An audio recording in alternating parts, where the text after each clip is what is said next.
Hello everyone and welcome back to another episode of the Road to Rotation. Today we have up our one of the first leaders that can't attack. That is the Iceburg leader from OP03. He is mono purple with 5,000 power, and this leader cannot attack.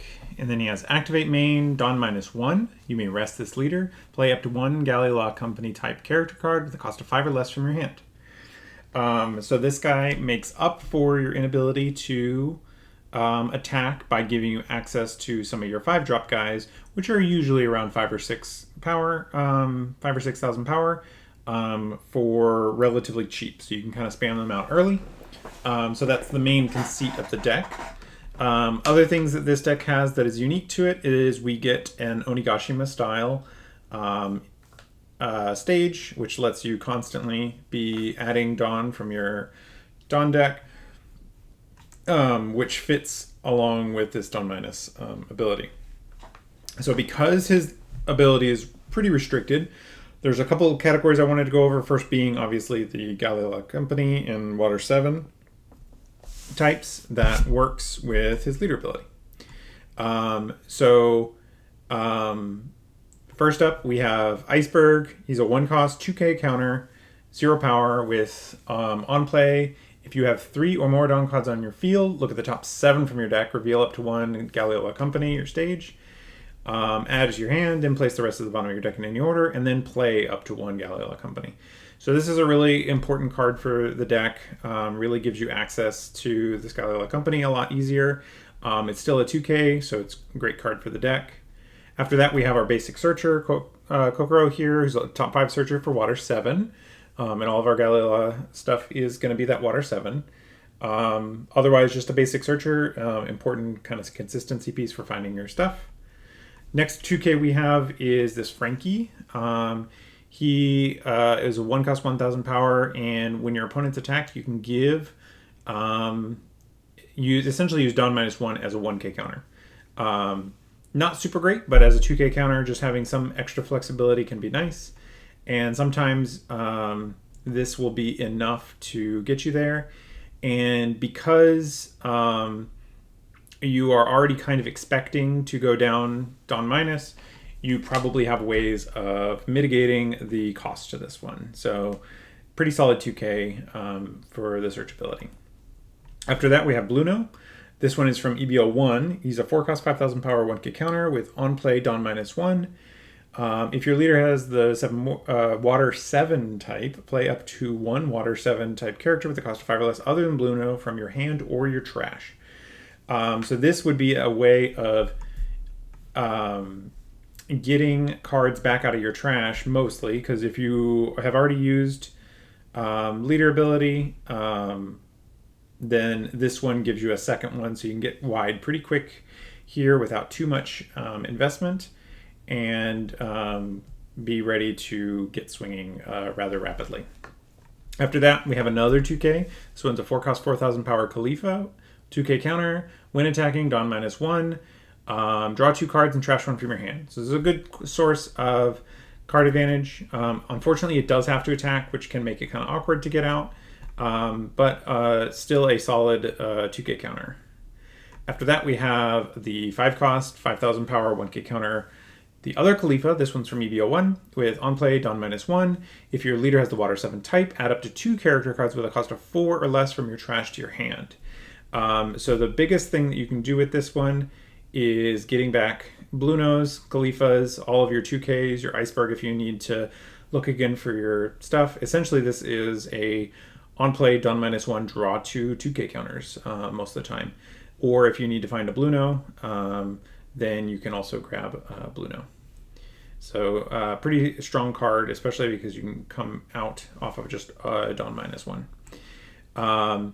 This, importantly, is a 5 or less. It doesn't have to be exactly 5. I know there are some effects in the game where they are exactly 5, but this is not one of them. So you could play out, so far, any of the cards that we've shown with the leader ability. After that, we have the 5 cost 6,000 power 1k counter Kaku with when attacking, Don -1. This character gains banished during this battle. So pretty good pressure tool, especially if you are really prepped up to use the Don -1s every turn. This can be quite strong. After that, we have a 5 cost 6,000 power 1k counter Tilestone with on KO. If your leader has the Galileo Company type, add up to 1 Dawn card from your Dawn deck and rest it. So this refunds the Dawn that you spend to summon him when he does eventually get KO'd. So pretty strong. After that, we have Polly, who's a 5 cost 6,000 power no counter this time. With on play, you may rest 2 Dawn, add up to 1 Dawn card from your Dawn deck and set it as active. Then, if you have 8 or more Dawn cards on your field, KO up to one of your opponent's characters with a cost of 4 or less. So this guy effectively is a 7 Dawn play. But you can do it on top after you've already spent the majority of your stuff by using leader ability. But it is definitely a card that you want to curve into whenever possible because the KO will often not be active. The adding a Dawn, though, is always active. Something that can be pretty good on you've spent your 3 Dawn turn, you played an Iceburg first, found your Galileo Company maybe, then you play minus off of that Iceburg ability, play out a Polly, use the other 2 to ramp with him, and then tap your thing ramping here. So you've done a Dawn -1, and then you've ramped 2, which is a pretty strong ability, especially because you have a 6k body with it as well. After that, we have Peeply Lulu, who's a 5 cost 5,000 power 1k counter with Dawn ×1 when attacking. If your leader has the Galileo Company type, add up to 1 Dawn card from your Dawn deck and rest it. So a constant source of Dawn here, especially good early in the game. Your opponents will have to attack into it early to prevent you from just running away with all of the Dawn. So pretty solid there. Final one for the Water 7 type that I wanted to highlight is the 5 cost 6,000 power 1k counter Rob Lucci with when attacking, Dawn -1, rest up to one of your opponent's characters with a cost of 5 or less. So this one can be good at getting around blockers. A lot of blockers in the game fit this 5 or less thing. And your deck does seem to be pretty aggressive on average. So being able to rest a blocker is a pretty valuable thing. Next thing I wanted to go over for the deck is you'll notice here that everything here is relatively cheaply costed. So one thing that you'll definitely need in the deck is some top end cards. So I went through all the purple cards that are 7 cost and up and picked out kind of the ones that I think are the most viable. Starting with this Sanji here as just a good way to leverage all of your bodies. One of the things that can be tough for you is if your opponent tries to starve you out. This allows you to leverage your guys, not for just giving them resources, but also trying to take away theirs, letting you rest up to one of their guys and just get a lot of swings at it. After that, we have the Katakuri. 8 cost, 8,000 power, no counter with blocker, and then end of turn, set up to 2 of your Big Mom Pirate types with a cost of 3 or more as active, then add up to 1 Dawn from your Dawn deck and rest it.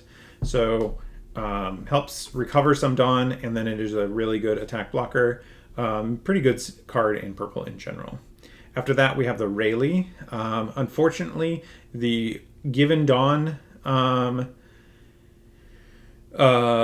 is a lot more annoying in this deck because you don't always want to use it on your leader. It does not specify that your Dawn be given to a leader, so you have a little bit more leeway, but it is definitely one of the ones that's probably a little more niche, but a 9k rushing body is quite strong.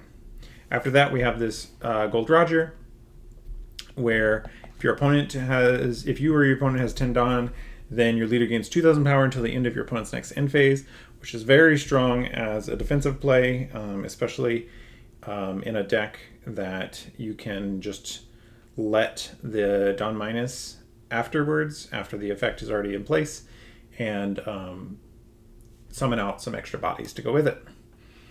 After that, we have the 9 cost Linlin. This one's a pretty good purple thing just in general. 9 costs 9k, no counter. With on play, Don -1. You may trash a card from your hand.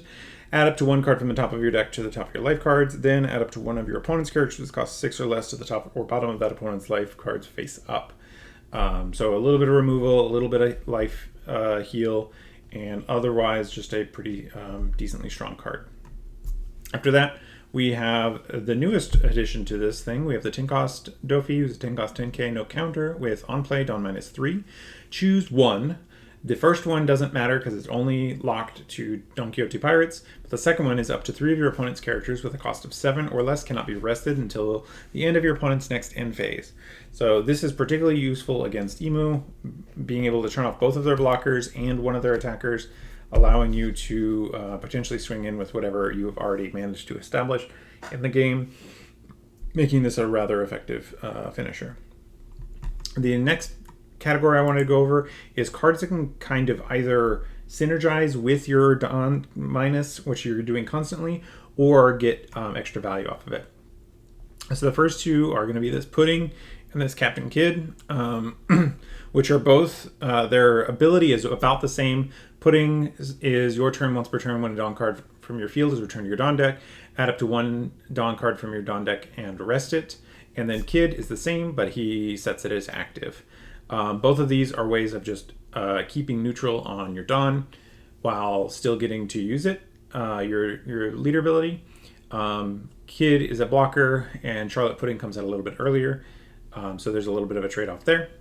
Other card that I want to highlight is this 2k counter Black Maria. She's a 3 cost, 2000 power, 2k counter with activate main once per turn. If you have no other Black Maria characters, add up to 5 Dawn cards from your Dawn deck and rest them. Then at the end of this turn, return Dawn cards from your deck, from your field to your Dawn deck until you have the same number of Dawn cards as on the field as your opponent. So this is a really good way if you've overextended your Dawn minus effects and you need to catch back up. Black Maria will do that exact thing for you. After that, we have the Wire here. He's a blocker, 3 cost 3000 power, 1k counter. With once per turn, when a Dawn card on your field is returned to your Dawn deck, draw 1 card and trash 1. So this can be kind of important, especially because we have a little bit of synergy with the trash to set up your trash, which you will pretty much every turn be able to trigger this ability. And it can be really important to play around those abilities. So those are the kind of cards I wanted to call out for Iceburg, and I will now jump over to the sim to show you guys a list. All right, so here we have a quick sample deck for Iceburg. As you can see, it's pretty straightforward. We've got pretty much loaded up on all of our 5-drop guys. They're all pretty good. Khalifa and I noticed during a little bit of playtesting that this one does not have the Galila type, so you cannot play him off of Iceburg. He's still very good in the deck, but I did cut him down to 2 as a result. And then our 2K suite, Iceburg, Frankie, and this Khalifa. And then for top end, I opted to go for a couple Sanji and a couple of Roger. And some little bit of testing here. You can tell that it's an old deck, so I wasn't holding my hopes too high. But yeah, I hope this is a reasonable starting point. And maybe we'll see some extra support for this leader in maybe the last final set of before rotation. But who knows? I won't hold my breath for it. But anyways, thanks for hanging out with me for this episode. Next episode will be the Black Lucci, but this time the CP9 Lucci, not the CP0. So a much different leader than the one that you guys are probably all familiar with. But we will get to that next week, and I will see you guys then. Bye.